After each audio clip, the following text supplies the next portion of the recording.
शेळी आणि मेंढीमध्ये निमोनिया आणि हा आजार जो आहे तो पूर्णपणे शेळी पालकाच्या किंवा मेंढी पालकाच्या पूर्ण जनावर मृत्यूच्या वेळेला आल्यानंतर ते ट्रीटमेंट करायला सुरुवात करतात.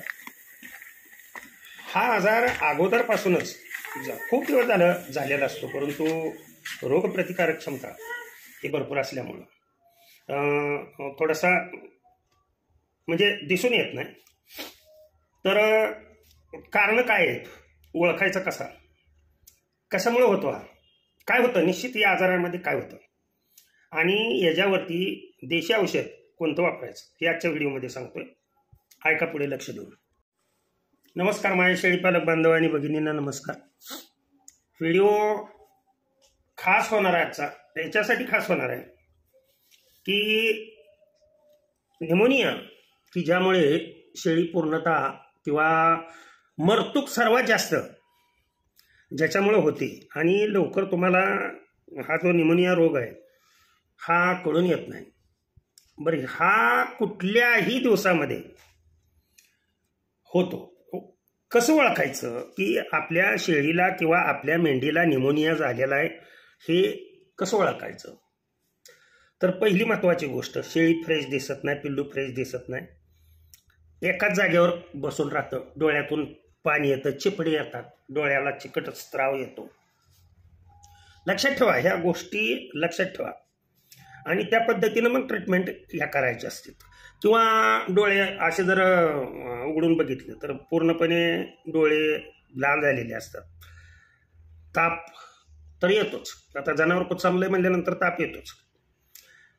त्यानंतर लगेच दिसून येणारं लक्षण, तुमच्या लक्षात येणारं लक्षण म्हणजे कोणतं? तुम्ही कधीतरी खोकलं तर म्हणता आहे खोकत असं काहीतरी ठसका वगैरे लागला असं, पण तसं नाही.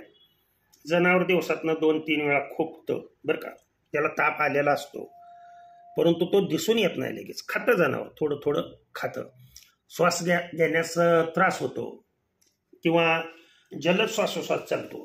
हे या गोष्टी तुम्ही बारकाईनं निरीक्षण करून पाहिल्या पाहिजे. अतिशय डिटेल माहिती मी सर्व सांगतोय. त्यानंतर अशा शेळ्या किंवा अशी पिल्लं काय करतात, बाकी शेळ्या पुढे निघून जातात आणि कळपाच्या बाहेर किंवा एका जागेला बसून, कारण त्यांच्या अंगामध्ये ताकद राहिलेली नसते. तर हे ओळखण्याच्या सर्वात महत्त्वाची गोष्ट, ओळखण्याची खूण. ताप येतो, लक्षात ठेवा, खोकला आणि सदैव ते असं श्वासोश्वास घेताना त्याला त्रास, नाक पूर्णपणे पॅक झालेलं असतं, ही अशी कंडिशन दिसली की लक्षात ठेवायचं ह्याला निमोनिया आहे म्हणून. मग ट्रीटमेंट कोणती करायची यापूर्वी कशामुळे झालेला असतो आणि कोणत्या दिवसात होतो कशामुळे हा? तर आजाराची कारणं लक्षात ठेवा. काय एक म्हणजे पूर्णपणे ह्याच्यामध्ये गोट्यामध्ये गर्दी असणे, वाजवीपेक्षा जास्त मेंढ्या किंवा वाजवीपेक्षा जास्त शेळ्या. मेंढ्यांचं तर असं आहे लक्षात ठेवा, शेळ्यांपेक्षा मेंढ्यामध्ये हा जास्त आजार पसरतो. ती एकटं कधी राहत नाही, लक्षात ठेवा. मेंढ्यांना सवय काय माहिती का, अशी मुंडक्यात मुंडकी घालून बसायची सवय असते मेंढ्यांना. त्याच्यामुळं एकाला झाला की विषाणू, जीवाणू आणि बॅक्टेरिया ह्याच्यामुळं आणि बुरशी याच्यामुळं हा पसरत असल्यामुळं त्याला पसरायला वेळ लागत नाही. त्याच्यामुळं या रोगाने जवळजवळ याला निमोनिया किंवा फुफ्फुसदाह म्हणा काय, ह्याच्यावरती लस वगैरे उपलब्ध आहे, परंतु ती घेतली तरी सुद्धा होणार नाही असं नाही. तर कळपामध्ये गर्दी झाली की हा रोग निश्चित होणार. तदनंतर तुम्ही वास्तविक पाहता धूळ ज्याला म्हणतो की तुम्ही शेळ्या मेंढ्या आतच आहेत आणि लोटून काढताय, अशा वेळेला धूळ ह्याच्यामध्ये असलेले जे कण आहेत, धुलीकण, ते नाकामध्ये वगैरे जातात. व दुसरी महत्त्वाची गोष्ट, शेड आपण बांधलेलं शेड, या शेडमध्ये जर हवा खेळती राहत नसेल, त्याला व्हेंटिलेशन म्हणतात. ही जर हवा खेळती राहत नसेल तर प्रॉब्लेम काय येत होते पहा. 2-2, 3-3 दिवस आपण वाडगे न लोटल्यामुळं जनावर तिथंच मुतते ती, तिथंच विष्ठा टाकते ती. आता बघा काय काहींनी काय केलेलं असतंय, आदंत्री केलेलं असतंय, म्हणजे लोटायला नको म्हणून. शेळ्या मेंढीची मुतारी किंवा लेंड्या त्या खाली पडतात. पण तुम्हाला एक महत्वाची गोष्ट सांगू का, अशा शेडमध्ये पूर्णतः व्हेंटिलेशन असणं म्हणजे हवा खेळती राहणं फार महत्वाचं आहे. नाहीतर होतं काय मी सांगतो तुम्हाला, शेळ्या असू द्या किंवा मेंढ्या असू द्या, त्या कुजण्या डिकेड प्रोसेसमध्ये त्याच्यातून अमोनिया वायू हा बाहेर पडतो. आणि हा अमोनिया वायू बाहेर पडल्यामुळे तुमच्या लक्षात येत नाहीत काही गोष्टी. आपण सुद्धा शेडमधून फिरताना आपल्याला तो वायू जर होंगला तर नाकाला अशा झणझण येतात. येतं का लक्षात? आता अमोनियाचा वायू मुतारीमध्ये गेला की जो वास येतो तो वास आपल्या शेडमध्ये गेला की येतो. त्याच्यामुळं हवा खेळती असणं शेडमध्ये हे फार महत्वाचं आहे. काय लोक काय करतात, थंडीपासून संरक्षण करण्यासाठी पूर्णपणे गोठा बंदिस्त करून टाकतात. आणि अशा स्थितीमध्ये शेळ्या मेंढ्या इतकी मरतूक होते आणि पूर्ण मरतूक झाल्यानंतर मग माझ्या व्हिडिओला येऊन भेटतात की अगोदर आपल्याला व्हिडिओ भेटायला पाहिजे होता. तसं नाही, वेळच्या वेळेला व्हिडिओ बघत जावा आणि हे प्रिकॉशन घेत जावा. तर अमोनिया वायू हा होंगला गेल्यामुळे, अमोनिया वायूचा होंगला जर गेला तर श्वसन संस्था फुफ्फुसावर, हा छोट्या छोट्या ज्या वाहिन्या असतात फुफ्फुसामध्ये, त्या वाहिन्यावरती हा अटॅक करतो, लक्षात ठेवा. आणि ऑक्सिजन वायू त्याला व्यवस्थितरित्या न घेता आल्यामुळं आतमध्ये त्याच्यामार्फत विषाणू आतमध्ये जातात. आणि या वातावरणात, अमोनियाच्या वातावरणामध्ये विषाणू जीवाणू यांची जबरदस्त वाढ होते आणि परिणाम असा होतो, हे घडायला सुरुवात झालेली असती. रोगाची सुरुवात काय एका दिवसात होत नाही, हे घडायला सुरुवात झालेली असती खूप 15 दिवसापासूनच अगोदर. परंतु तुमच्या लक्षात ज्या वेळेला जनावर खोकायला लागतात त्यावेळेला तुमच्या लक्षात येतं. तर ह्याच्यावरती उपाय आता ह्या हातातले आहेत आपल्या, म्हणजे शेळ्या मेंढ्या बाबा कमीत कमी वाडग्याच्या बाहेर काढणे लोटताना, किंवा व्हेंटिलेशन भरपूर प्रमाणात असणं त्याच्यामध्ये. अरे ते नाही तुला कधी होतंय अचानक जर बदल झाला समजा वातावरणामध्ये, थंडी पाऊस अवकाळी पाऊस असं जर वातावरण झालं तर निश्चित जीवाणू आणि विषाणूंना वाढायला वातावरण म्हणजे सुटेबल ठरतं आणि त्याच्यामुळं हा आजार होऊ शकतो. त्यानंतर बदलामुळं वातावरणामध्ये जर ओलावा निर्माण झाला आणि पिल्लं जर कोंदट जाग्यामध्ये जर बांधलेली असतील तर ह्या आजाराचं प्रमाण निश्चित जास्त होतं, हे आवर्जून मी सांगू इच्छितो. किंवा काय केलं तुम्ही खूप लांबून, आता काय जण काय करतात, बाहेरनं प्राणी घेऊन येतात काय, मग तिथेच लागण झालेली असते. त्या बाहेरनं 2-2 दिवस 1-1 दिवस प्रवास झाल्यामुळं लागण कशी होती तुमच्या ह्याच्यामध्ये.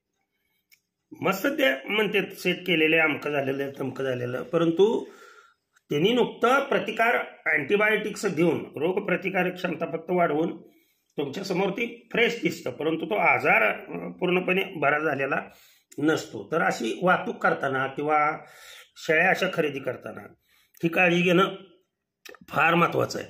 त्यासाठी लहान पिल्लांना चीक रोगप्रतिकारक क्षमता भरपूर होण्यासाठी लहान पिल्लांना चीक पाजावाच लागतो.